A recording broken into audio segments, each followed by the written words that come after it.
presentación, sino por cómo estás ordenando los cursos que estamos dando. Realmente muchísimas gracias. Mucho del éxito de este curso es bueno, porque Claudia es una ordenadora de cursos. Tendría que empezar esta sesión el compañero Hugo Yasky, y realmente la importancia de que esté Hugo Yasky es porque la ciencia y la tecnología no es solamente un problema de los trabajadores del campo científico y tecnológico, sino que es un tema que le atañe a todos los trabajadores. Como alguien dijo alguna vez que la guerra no es solamente, es demasiado importante para que la dirijan los militares solamente, pero la ciencia y la tecnología es un tema de todos los trabajadores. El compañero Hugo Yasky en este momento está en el recinto, en el Congreso. Apenas se libere va a pasar por acá, es decir que cuando Hugo Yasky entre yo le voy a ceder el micrófono y después continuaremos con el curso. Bueno, si ustedes no se enojan, yo voy a hablar parado para poder manejar esto. Y, perdón, Eduardo, y yo me despido. Para el otro lado. Gracias. Me había olvidado de pedir las disculpas del caso. Soy coordinadora de la Comisión de Estado y Administración Pública, que ahora tiene su plenario, así que los dejo con el coordinador del curso, igual a disposición, tanto Eduardo, Darío como yo, en los términos, en los temas más de organización. Perdón, Eduardo, si ya empezás con la clase, una cosa que me había olvidado: los diplomas se entregan con posterioridad a la finalización del curso, en fecha a definir. En general se hace en el propio Instituto Patria, para que pueda saludar Oscar Parrilli y quizás nos salude Cristina. Y para obtener el diploma hay que tener un 70-75% de las presencias, depende del número de clases, y las 2 cuotas pagas. Recuerden que las cuotas van al sostenimiento del instituto y no al pago de honorarios, ni de quienes coordinamos ni de los docentes. Así que mil disculpas, pero me voy para el instituto. Gracias por haber estado. Gracias, Eduardo, muchas gracias. Muchas gracias. Bueno, este es el flyer con que nosotros promocionamos el curso, y es interesante las 2 fotografías que están acá, muy relacionadas con la ciencia y tecnología. Acá los chicos con las computadoras del plan Conectar Igualdad, que no solamente eran importantes porque difundían o trataban de superar la brecha tecnológica con chicos de todas las clases sociales, y sobre todo con chicos de sectores muy relegados, como la compañera que me contaba la discusión que tuvieron las computadoras del plan Conectar Igualdad en Misiones, en Formosa, sino porque además había desarrollos tecnológicos nacionales, y eso es importante saberlo. Es decir, el software se desarrolló localmente y se estaban desarrollando en algunas empresas de hardware, digamos, las computadoras o parte de las computadoras en el país. Y esto es Tecnópolis, que era el lugar en donde nuestros chicos se ponían en contacto con lo que es la ciencia, con lo que es la tecnología. Un emprendimiento al que Cristina le dedicó un montón de esfuerzos y un montón de atención. Bueno, hoy es un lugar para que yuppies organicen fiestas. Es decir, esto es entonces el motivo de las 2 fotos. Yo hoy voy a hablar de estilos tecnológicos, desarrollo inclusivo y neoliberalismo periférico. Después vamos a aclarar un poco los términos. Y acá están los contenidos. Vamos a tratar de definir lo que es ciencia y tecnología, lo que es la famosa innovación tecnológica. Vamos a hablar un poco de los pueblos originarios y la sociedad colonial, estilos científicos y tecnológicos, el Proyecto Nacional de Desarrollo Inclusivo entre el 2003 y el 2015, y el proyecto neoliberal periférico, que es el que estamos sufriendo en estos momentos. Ciencia y tecnología, y este es un título que alguna vez me sugirió Emilce Moller. Emilce Moller es una sobreviviente de la Noche de los Lápices, y el título es Ciencia y Tecnología juntas pero no revueltas. Ahora vamos a tratar de entender por qué juntas pero no revueltas. Este es el diccionario de la Real Academia Española. Esta palabra, ciencia y tecnología, que siempre lo decimos así, ciencia y tecnología, bueno, esta palabra no existe. lo que existen son las palabras ciencia y tecnología, y es importante el "y" porque nos está uniendo lo que es ciencia y lo que es tecnología. Entonces tratemos de entrar un poco en esto. ¿Qué es la ciencia? Yo sé que hay muchas definiciones sobre ciencia, con algunas compañeras que trabajan en epistemología hemos discutido el tema. También se dice que ciencia es todo conocimiento que puede ser falseable, es decir, que uno demuestra que no es cierto. Pero me voy a referir a una vieja definición de lo que es ciencia que hizo John Bernal.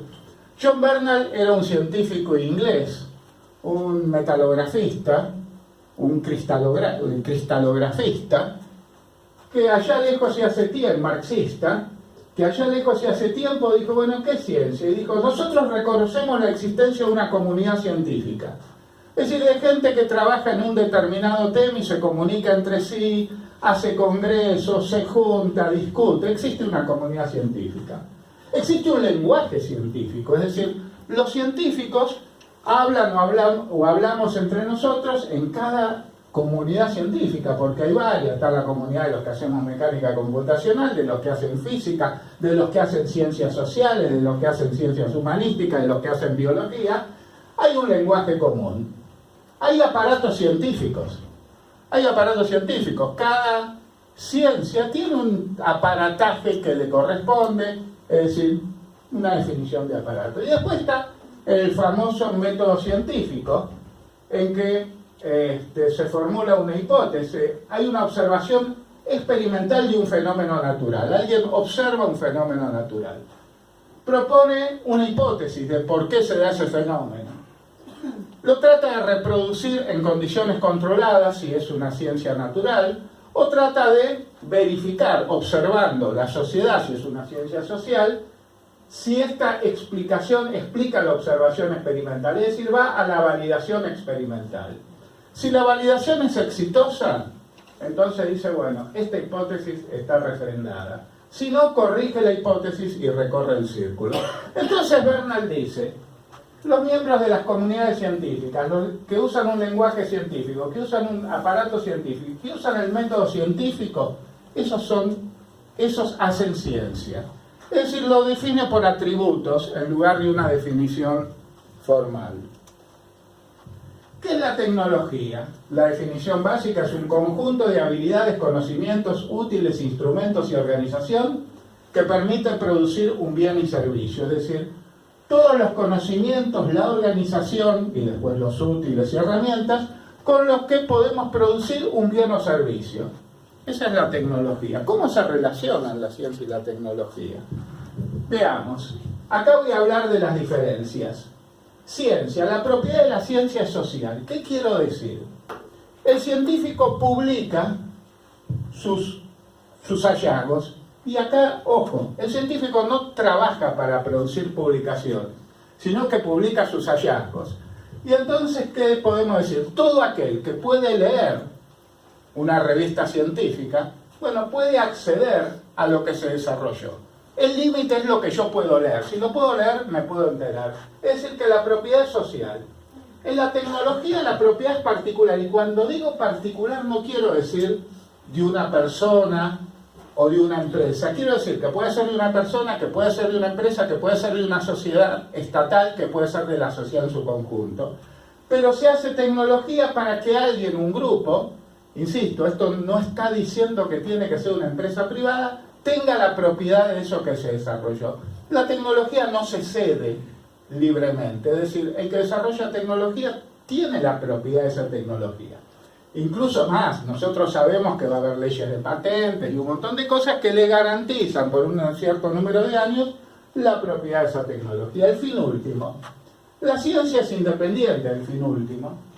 Se hace ciencia para conocer. La tecnología es dependiente del fin último. Se hace tecnología, y estoy hablando de tecnologías productivas, estoy hablando de tecnologías sociales, estoy hablando de cualquier tecnología que queramos para algo. Es decir, para un fin último. No se hace tecnología simplemente para expandir el conocimiento, sino para lograr un fin último, la difusión. La ciencia es irrestricta. Todo el que pueda leer una revista científica puede acceder al conocimiento científico, la difusión de la tecnología es restringida. Las patentes, el secreto industrial, etc. El desarrollo. Bueno, acá hay un señor, Kuhn, que escribió un libro importantísimo que se llama La estructura de las revoluciones científicas. Kuhn establece el desarrollo de las ciencias y él dice que cada tanto se producen revoluciones científicas en que una determinada ciencia cambia el paradigma. Por ejemplo, en la mecánica, en las ciencias de la mecánica newtoniana, hubo un cambio de paradigma cuando fue la teoría de la relatividad. Es decir, la teoría de la relatividad cambió el paradigma. La cuántica cambió el paradigma. Ahora, entre cambios de paradigma, el desarrollo de la ciencia es acumulativo. Entre cambios de paradigma. Y yo quisiera también decir que un cambio de paradigma no significa que todo lo que se hizo antes de la relatividad y la cuántica, por ejemplo, está mal. Rehagámoslo todo. No, en los aviones que ustedes van a viajar, los coches que ustedes van a manejar, los edificios, este edificio, fueron calculados con las leyes de la mecánica de Newton. Es decir, la relatividad y la cuántica lograron expandir el universo al que tienen aplicabilidad las teorías científicas, pero no dijeron que todo lo que se hizo con mecánica newtoniana rehagámoslo porque está mal.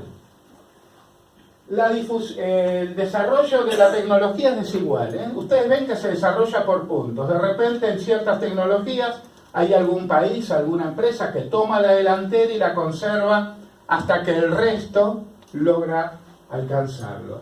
La metodología en ciencia es estricta, el método científico, salvo la matemática, pero esto es un discurso que es diferente. Es decir, la matemática claramente son conocimientos que no tienen validación experimental.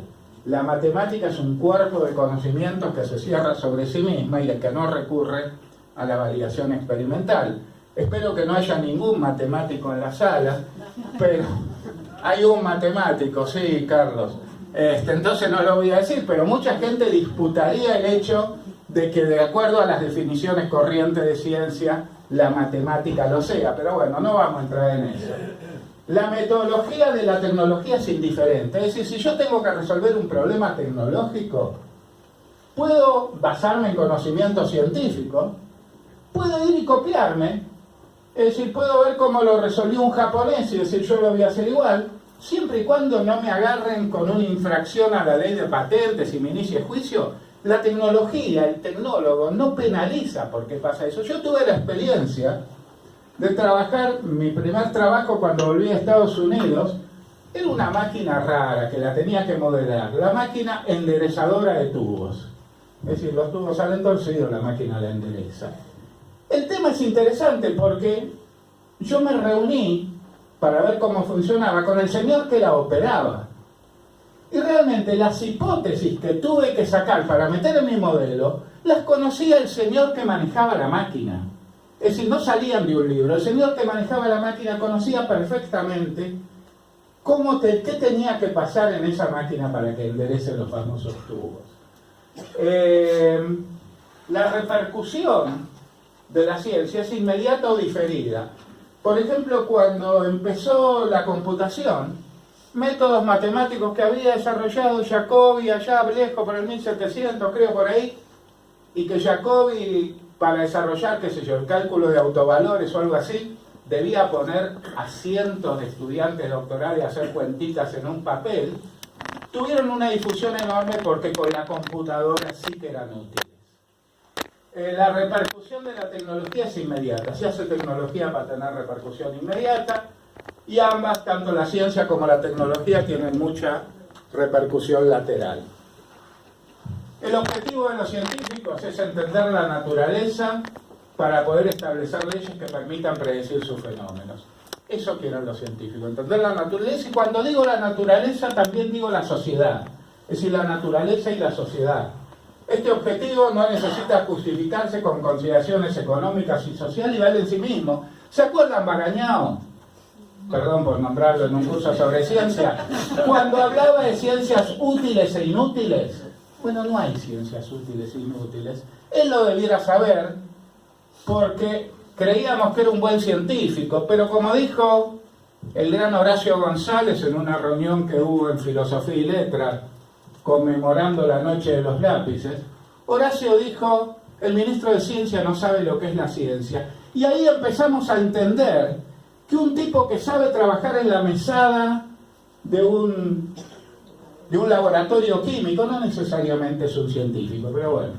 El objetivo de los tecnólogos es modificar la naturaleza para satisfacer las necesidades de los hombres. Y esto es importante. Este modificar de la naturaleza puede basarse en conocimientos científicos o en el puro empirismo, y obtenidos los resultados esperables, no suele ser importante justificar las metodologías de obtención y uso de los conocimientos necesarios. Es decir, si mañana alguno de nosotros desarrolla un nuevo chip para computadora, no necesariamente le van a preguntar: a ver, ¿cómo lo desarrollaste? ¿Es válido tu chip? Pero si alguno de nosotros manda algo que descubrió a una revista científica, y estoy hablando de cualquier ciencia, insisto, la veo a la compañera de Ciencia Social y me siento obligado cada tanto a recordar que estamos hablando de cualquier ciencia, ahí sí que vamos a tener que justificar cómo llegamos a ese conocimiento. Que no fue que íbamos caminando y de repente nos iluminamos, sino que tiene que haber un proceso de obtención de ese conocimiento explicable. Los filósofos griegos, fíjense, los filósofos griegos consideraban inaceptable justificar para qué estudiaban. Es decir, ellos consideraban que el conocimiento era por sí mismo y no tenían que justificarse, lo consideraban inaceptable. Fíjense que salvo los médicos, porque los médicos, los griegos necesitaban a los médicos y necesitaban su conocimiento. Y eso sabían para qué estudiaban para curar a los griegos. Y bueno, los filósofos griegos probablemente constituyen el hito histórico que marca el nacimiento de la ciencia. Una compañera en algún momento me dijo: no, pero los chinos, los hindúes también hacían ciencia. Y esto en realidad es así, pero nuestra ciencia es heredera de los griegos. Es decir, concretamente, la ciencia que hoy se está desarrollando en el mundo, y aún en la misma China, no necesariamente es una heredera de la ciencia que hicieron los antiguos chinos. De todas maneras, sin negar nada, los griegos tuvieron una influencia importantísima en nosotros. Los romanos eran de los ingenieros, nuestros antecedentes. Ellos hacían acueductos, viaductos, etc. Ellos eran constructores. Y ellos marcan el comienzo de la ingeniería. Este gráfico me gusta mucho, y digo, si esta es la tecnología, vamos a ver quiénes aportan a un desarrollo tecnológico. El conocimiento científico, sin duda, pero también hay lo que vamos a llamar, y en un segundo vamos a ver, los aportes no científicos. Y el resultado es la técnica y la producción, es decir, lo que sale de tal tecnología es una determinada técnica para la producción. O para desarrollar, digamos, y puedo decir producción, el resolver, digamos, conflictos o problemáticas sociales. ¿Qué son los aportes no científicos? La intuición educada del tecnólogo, tradición. Ustedes debieran estar en una fábrica, o lo veo a Carlos si me acuerdo de la Comisión Nacional de Actividades Espaciales, o la Comisión Nacional de Energía Atómica, la veo a Marta. Y hay mucha intuición educada del tecnólogo, es decir, el tipo que está diseñando desde el Tronador 2, o que estaba diseñando el Tronador 2, al que está diseñando un reactor nuclear, o el que está diseñando un coche, además del conocimiento, tiene una intuición educada, es decir, es una persona que ha trabajado el tema y sabe qué cosas son posibles y qué cosas no. La prueba y error. Los tecnólogos trabajamos mucho con prueba y error, es decir, desarrollamos algo, vemos los resultados, los corregimos. La prueba y error es parte. También la copia y adaptación. Obviamente el límite de esto está en que te inician un juicio porque estás copiándote algo que está protegido por una patente. Pero no importa, la copia y adaptación, la forma elegante de referirse a la copia y adaptación es ingeniería inversa. Es decir, es tomar un producto y tratar de entender cómo está construido, lo que no siempre es fácil. Nosotros en el laboratorio que teníamos, ahí está Daniel en Campana, Guillermo, se tomaron tubos que resistían a la corrosión sulfídica y que habían hecho los japoneses, y claro, uno los toma, los despieza, usa la aparatología más desarrollada para ver la composición química, para ver la cosa, digamos, la estructura, etcétera, etcétera, y no necesariamente logra reproducir esos resultados. Entonces, la copia y adaptación no es tan fácil como parecería, salvo en productos muy triviales. La compra del know-how, es decir, yo puedo ir, si quiero fabricar estos micrófonos en Argentina, ir a una fábrica de micrófonos y ellos me van a vender la tecnología y me van a decir, bueno, mira, tenés que poner esta máquina y tenés que poner como materia prima un plástico de tal denominación y tenés que poner un chip de tal tipo. Lo que nunca le van a vender, y lo pude ver en las plantas siderúrgicas, es lo que se llama el know why, es decir, saber por qué. Porque el que sabe por qué puede modificar y puede seguir desarrollándose solo. Es decir, yo vi, por ejemplo, en alguna industria siderúrgica que compraron la tecnología de una empresa alemana, Mannesmann, pero cuando quisieron cambiar la composición química del acero que colaban, no lo podían hacer y tuvieron que establecer, uno de los motivos por el que se estableció el Centro de Investigación en Campana, es, bueno, poder salir de eso, porque esto tiene un límite fuerte, ¿no? Supongamos que yo soy un fabricante de micrófonos que vendo en el barrio mis micrófonos. Bueno, la gran fábrica de micrófonos me va a vender la tecnología, el know-how. Pero supongamos que yo cada vez me siento más fuerte y empiezo a exportar mis micrófonos y empiezo a competir con el tipo que me vendió la tecnología y el know-how. Ahí paran de venderme. Y si yo no tengo el know-why, llegué a un punto de estancamiento, no puedo seguir adelante.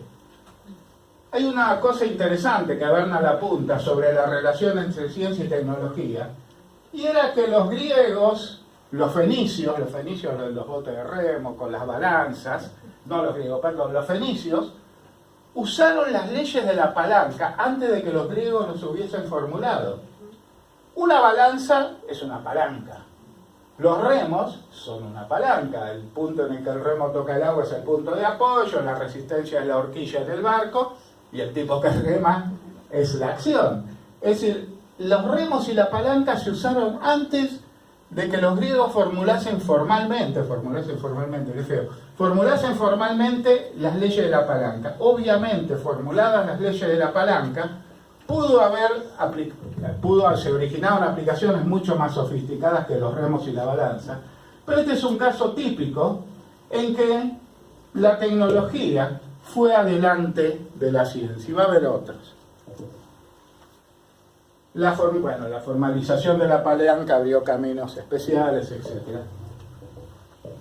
Otro es, fíjense, cuando se empiezan las navegaciones y cuando hay que situarse en latitud y longitud. Los que pudieron en latitud, uno puede digamos, saber su latitud mirando el sol, alguna estrella, 3 estrellas, qué sé yo, nunca navegué. Pero en longitud no es así de fácil. Hay que medir tiempo y velocidad. Y los relojeros ahí tuvieron una cosa muy importante, una participación muy importante, y fueron los relojeros, notablemente. ¿Se acuerdan del motor a vapor de Watts? Que fue el origen de la revolución industrial. El motor a vapor de Watts, esa precisión que hacía falta para hacer válvulas que abriesen y cerrasen para que entre y salga el vapor, Watts era un relojero. Entonces conocía la mecánica de precisión. Entonces yo digo, la tecnología no es el desemboque necesario de la ciencia. Es decir, nosotros no tenemos, los gobiernos no tienen que ir a preguntarle a los científicos, che, ¿y eso que haces para qué sirve? La ciencia no es el requisito imprescindible de la tecnología, es decir, hay desarrollos tecnológicos que no se apoyan en conocimiento científico. Pero cuando logran articularse la ciencia y la tecnología, ahí se produce valor agregado. Los países que actualmente producen el mayor valor agregado son aquellos que han logrado en un sistema acoplar la ciencia y la tecnología. Y por favor, recordemos que en un sistema no es que cada científico tiene que tener un desarrollo tecnológico, sino que el sistema logra acoplar la ciencia y la tecnología. Dos importantes novedades del siglo XX en esto fueron el desarrollo de la ingeniería científica, que incrementa fuertemente las posibilidades de desarrollo de tecnologías mediante la aplicación de conocimiento y metodologías científicas. La Segunda Guerra Mundial para los estadounidenses fue un gran punto de inflexión, es decir, el radar, el sonar, etcétera, eran todos aparatos en que se basaban en la aplicación de tecnología, en la aplicación de ciencia a la tecnología. Y por otro lado, así como los ingenieros está la ingeniería científica, en ciencia está la ciencia aplicada, que pone el foco en el impacto tecnológico. Es decir, cada vez la ciencia y la tecnología están más cerca y cada vez el tiempo que transcurre desde un desarrollo científico a una aplicación tecnológica en el mundo es menor. Esta es la que llamamos la cadena del I+D científico-tecnológico. Yo les propongo que vayan a internet, tecleen Science, the Endless Frontier, es decir, ciencia, la frontera sin límites, y bajen el librito que le escribió Vannevar Bush al presidente Roosevelt, porque estaba en 1944, estaba terminando la Segunda Guerra Mundial, el proyecto Manhattan estaba en desarrollo, y los yanquis tenían como preocupación, bueno, ¿cómo ganamos la paz? Es decir, terminada la guerra, ¿cómo transformamos a los Estados Unidos en la primer potencia industrial del mundo? Y Vannevar Bush, que había sido presidente del MIT, le hace una carta a su amigo, el presidente Franklin Delano Roosevelt, en donde plantea cómo engarzar, articular el conocimiento científico con el desarrollo tecnológico. Y notablemente el presidente Roosevelt le encomienda fundar la National Science Foundation, que es, digamos, el principal órgano de ciencia hoy en día, tantos años después, de los Estados Unidos. Y yo digo, hay 4 esferas: la esfera de la ciencia, la esfera después del I+D, la investigación y desarrollo industrial, del implante productivo y de servicios, y después el de la producción y servicios. Vamos a ver. Esta es la esfera de la creación de conocimiento. Fíjense que las esferas que puse, digamos, no son esferas aisladas, son esferas que se tocan, que se intersectan unas con otras. Acá tenemos la creación de ciencia, y intersectándose con la creación de ciencia está la investigación y desarrollo industrial. En nuestro país esta actividad es rarísima. Hay muy poco I+D industrial en nuestro país. Pero el I+D industrial en todo el mundo, y de lo que existe en nuestro país, que fundamentalmente existió en su momento en Aluar, existió en su momento en Tenaris, existe en las que llamo industrias sin chimeneas, que son las semilleras, algunas farmacéuticas, etc.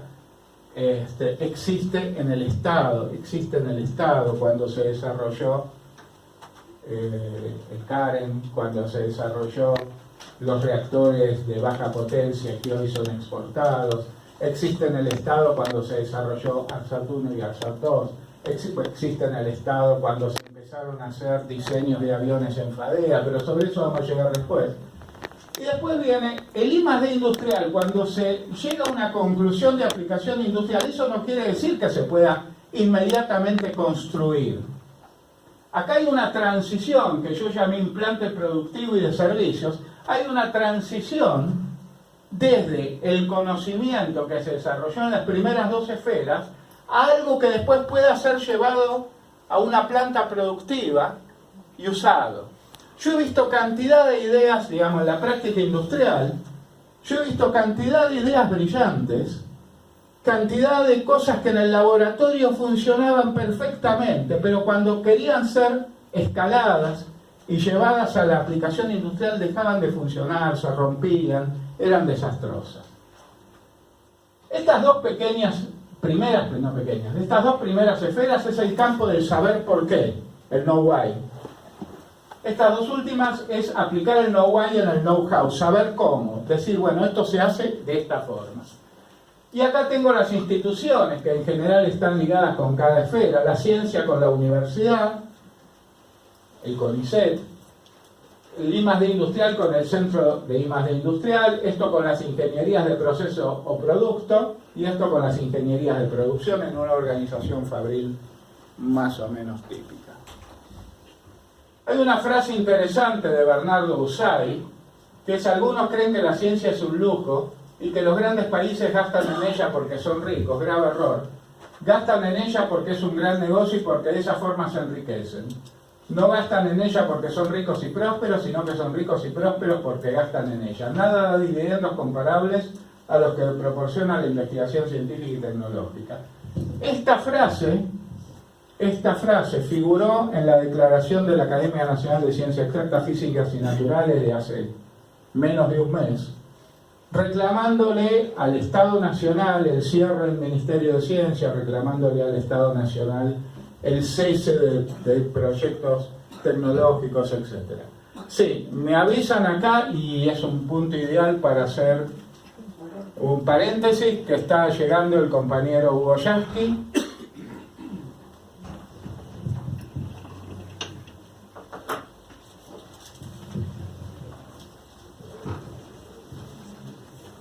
Adelante, Hugo.